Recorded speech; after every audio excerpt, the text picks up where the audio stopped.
जय सद्गुरुदेव, जय पच्चरणम। मेरे सद्गुरु की वाणी।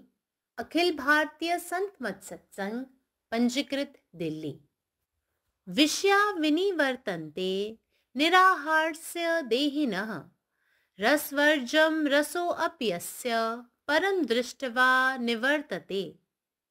इंद्रियों के द्वारा विषयों को ग्रहण न करने वाले पुरुष के भी केवल विषय तो निवृत्त हो जाते हैं, परंतु उनमें रहने वाली आसक्ति निवृत्त नहीं होती। भौतिक सुखों की कामना वाला मनुष्य अणिमादी सिद्धियों की प्राप्ति के लिए या किसी प्रकार के विषय सुख की प्राप्ति के लिए ध्यान काल में या समाधि अवस्था में दसों इंद्रियों के विषयों का ऊपर से भी त्याग कर देता है और मन से भी उसका चिंतन नहीं करता, तो भी उन भोगों में उसकी आसक्ति बनी रहती है। आसक्ति का नाश नहीं होता। आसक्ति दूर होती है परमात्मा की भक्ति से। भक्ति भी कैसी? विरह की आग में निरंतर हृदय बर्फ की तरह पिघलता रहे, हर समय ध्यान प्रियतम के चरणों में लगा रहे, चलते फिरते, खाते पीते, सोते जागते, संसार का हर व्यवहार करते परमात्मा का हुजूर व आगाही निरंतर बनी रहे।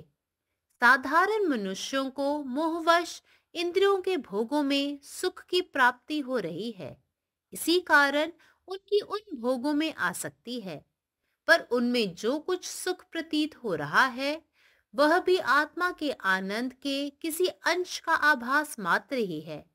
जैसे अंधेरी रात में चमकने वाले तारों में प्रकाश की प्रतीति होती है, लेकिन वह प्रकाश सूर्य के प्रकाश का आभास है और सूर्य के उदय हो जाने पर उनका प्रकाश लुप्त हो जाता है।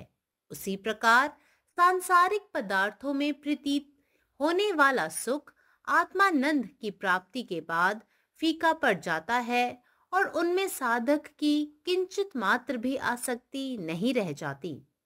परमानंद स्वरूप परमात्मा के प्राप्त होने पर इतनी तल्लीनता, मुग्धता और तन्मयता होती है कि अपना सारा आपा ही मिट जाता है। फिर किसी दूसरी वस्तु का चिंतन कौन करे? By practicing severe austerities, by abandoning the sensual objects, the sense objects may temporarily seem to turn away from the sadhak. However, the deep taste or longing for these sense objects will still remain dormant for the time being. Here Lord Krishna assures Arjuna, the seeker, that all these mental impressions of sensuous life lived in the past by the ego from the beginning of his life to date will be totally erased, or at least made ineffective as roasted seeds which cannot sprout any further. When the seeker, sadhak, transcends the ego and comes to experience the self. Om. സദ്ഗുരുവിൻ്റെ സന്ദേശം. ഇന്ദ്രിയങ്ങളിലൂടെ വസ്തുക്കളെ മനസ്സിലാക്കാത്ത മനുഷ്യനു പോലും വസ്തുക്കളെ ഉപേക്ഷിക്കാൻ കഴിയുന്നു. പക്ഷേ അവയിലുള്ള ആസക്തി ഇല്ലാതാവുന്നില്ല. ഭൗതിക സുഖങ്ങൾ ആഗ്രഹിക്കുന്ന ഒരു വ്യക്തി ആത്മീയ നേട്ടങ്ങൾക്കായോ മറ്റേതെങ്കിലും തരത്തിലുള്ള ഇന്ദ്രിയ സുഖങ്ങൾ നേടുന്നതിനു വേണ്ടി ധ്യാന സമയത്തോ സമാധി അവസ്ഥയിലോ 10 ഇന്ദ്രിയങ്ങളാലും വസ്തുക്കളെ പുറമെ ഉപേക്ഷിക്കുകയും അവയെക്കുറിച്ച് ചിന്തിക്കാതിരിക്കുകയും ചെയ്യുന്നു. പക്ഷേ മനസ്സിൽ അവൻ അങ്ങനെ ചെയ്താലും ആ സുഖങ്ങളോടുള്ള അവൻ്റെ ആസക്തി നിലനിൽക്കുന്നു. ആസക്തിക്ക് നാശം വരുന്നില്ല. ഈശ്വരഭക്തിയാൽ ആസക്തി ഇല്ലാതാകുന്നു. ഭക്തിയും എങ്ങനെ? വേർപാടിൻ്റെ അഗ്നിയിൽ നിങ്ങളുടെ ഹൃദയം നിരന്തരം മഞ്ഞുപോലെ ഉരുകട്ടെ. എപ്പോഴും നിങ്ങളുടെ പ്രിയതമൻ്റെ പാദങ്ങളിൽ ശ്രദ്ധയർപ്പിക്കുക. നടക്കുമ്പോഴും കഴിക്കുമ്പോഴും കുടിക്കുമ്പോഴും ഉറങ്ങുമ്പോഴും ഉണർന്നിരിക്കുമ്പോഴും ലോകത്തിലെ എല്ലാ പ്രവൃത്തികൾ ചെയ്യുമ്പോഴും പരമാത്മാവിൻ്റെ മുന്നറിയിപ്പും സാന്നിധ്യവും എപ്പോഴും തിരിച്ചറിയുക. സാധാരണ മനുഷ്യന് ഇന്ദ്രിയങ്ങളുടെ സുഖഭോഗങ്ങളിൽ ആനന്ദം ലഭിക്കുന്നത് ആസക്തി കാരണമാണ്. എന്നിരുന്നാലും അവർ അനുഭവിക്കുന്ന ഏത് സന്തോഷവും ആത്മാവിൻ്റെ ഒരു ഭാഗം തന്നെയാണ്. അങ്ങനെ രാത്രിയിൽ തിളങ്ങുന്ന നക്ഷത്രങ്ങൾക്ക് വെളിച്ചം തോന്നുന്നത് പോലെ. എന്നാൽ ആ വെളിച്ചം സൂര്യപ്രകാശത്തിൻ്റെ പ്രതിഫലനമാണ്. സൂര്യൻ ഉദിക്കുമ്പോൾ അവയുടെ പ്രകാശം അപ്രത്യക്ഷമാകുന്നു. അതുപോലെ ഭൗതിക വസ്തുക്കളിൽ നിന്നും നേടുന്ന സുഖം ആത്മാനന്ദം നേടിയ ശേഷം ഇല്ലാതാകുന്നു. സാധകന് അവയോടുള്ള ചെറിയ ആസക്തി പോലും ഇല്ലാതാകുന്നു. പരമാനന്ദ സ്വരൂപിയായ പരമാത്മാവിനെ പ്രാപിക്കുമ്പോൾ ഇത്രയും ആഴത്തിലുള്ള ശ്രദ്ധയും നിഷ്കളങ്കതയും തീഷ്ണതയും ഉണ്ടാകുന്നത് കൊണ്ട് തന്നെ നമ്മുടെ മറ്റെല്ലാ വികാരങ്ങളും ഇല്ലാതാകുന്നു. പിന്നെ മറ്റെന്തെങ്കിലും ചിന്തിക്കാൻ ആർക്കാണ് കഴിയുക? പരമാത്മാവ് നീ തന്നെ, നിന്റെ ఆగ్రహం పూర్ణమాగటే. జై సద్గురుదేవ్, జై పాదశరణం. నా సద్గురు సందేశం. ఇంద్రియాల ద్వారా విషయాలను గ్రహించని పురుషుడు కేవలము విషయాల నుండి నివృత్తుడవుతాడు, కానీ అతనిలో ఉండే విషయాశక్తి మాత్రం నశించదు. భౌతిక సుఖాలను కోరే వ్యక్తి అణిమాది సిద్ధుల ప్రాప్తికై లేదా ఏ విధమైన ఇతర విషయ సుఖాలను పొందుటకై ధ్యానం లేదా సమాధిలో దశేంద్రియాల విషయాలను బాహ్యంగానే త్యజిస్తాడు. మనసులో కూడా వాటిని గురించి ఆలోచించడు. కానీ ఆ భోగంలందు అతనికి ఆసక్తి ఉండే ఉంటుంది. ఆసక్తి మాత్రం నశించదు. పరమాత్మ భక్తితో మాత్రమే ఆసక్తి నశిస్తుంది.